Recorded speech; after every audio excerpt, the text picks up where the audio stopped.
Good morning students. Today we are going to discuss about Monera and Protista. R.H. Whittaker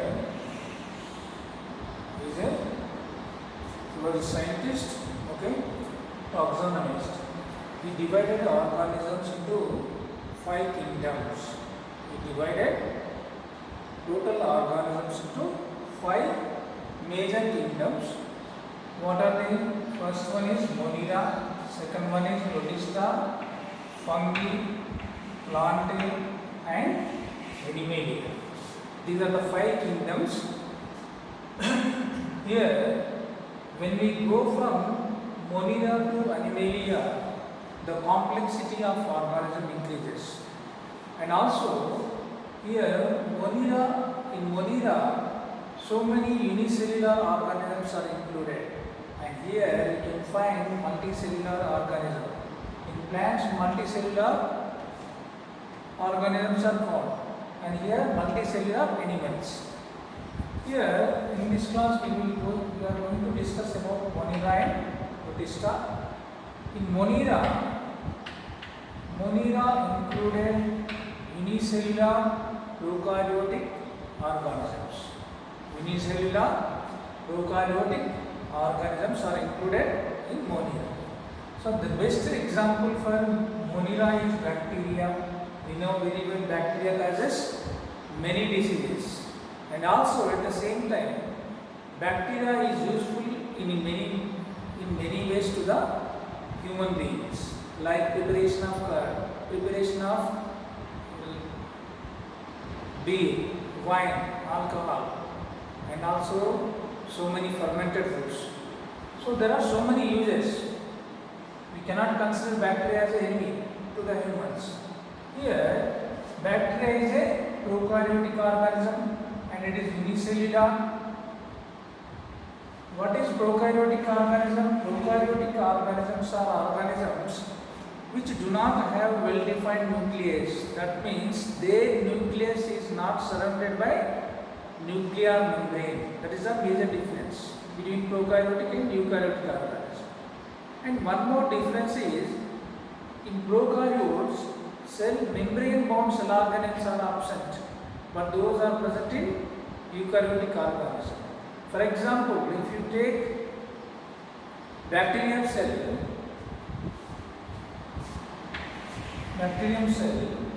mitochondria is a double membrane bound cell organelle. Chloroplast,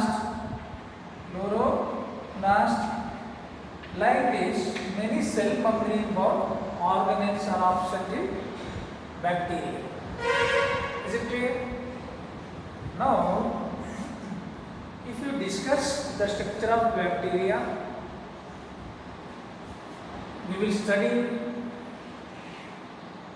about bacteria deeply in bacteria chapter.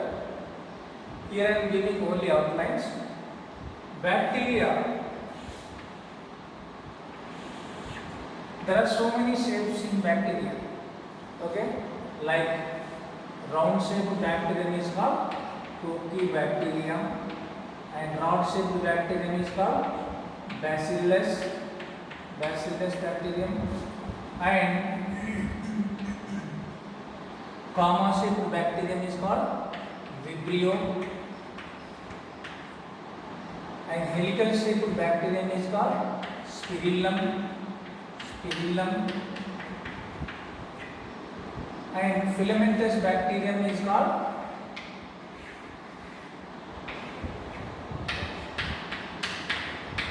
filamentous bacterium. And if bacteria do not have a particular shape, that is called pleomorphic bacteria. Best example, Acetobacter. So those are different shapes of bacterium. And if you see the shape of the structure of the bacterium, rod-shaped bacterium, you can find 3 types of structures. First one is the structures present outside the cell wall. Structures present outside the cell wall.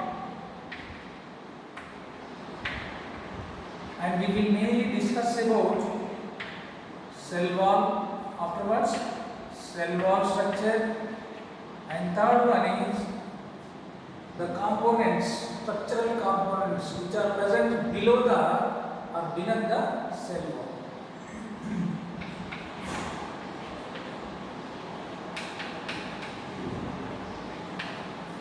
Present beneath the cell wall, beneath the cell wall.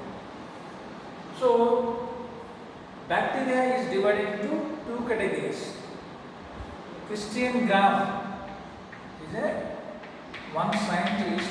Christian Graham, the one scientist, he developed a stain. That stain is called differential stain. Differential stain. Why we are calling it as a differential stain? Why? Because this stain differentiates bacteria into two types. First one is gram-positive bacteria, gram-positive bacteria, and second one is gram-negative bacteria, gram-negative bacteria. So, based on the Christian Graham stain, bacteria has been divided into two categories. First one is gram-positive bacteria and gram-negative bacteria. If you see the structural difference between these two bacteria, gram-positive bacteria and gram-negative bacteria, there are so many differences. Okay, we will discuss those later. First, we will discuss the structural components present outside the cell wall. For example, if you see the structure of rod-shaped bacterium, you can find so many hair-like structures. Hair-like structure. These hair-like structures are called flagella. So, what is the function of flagella?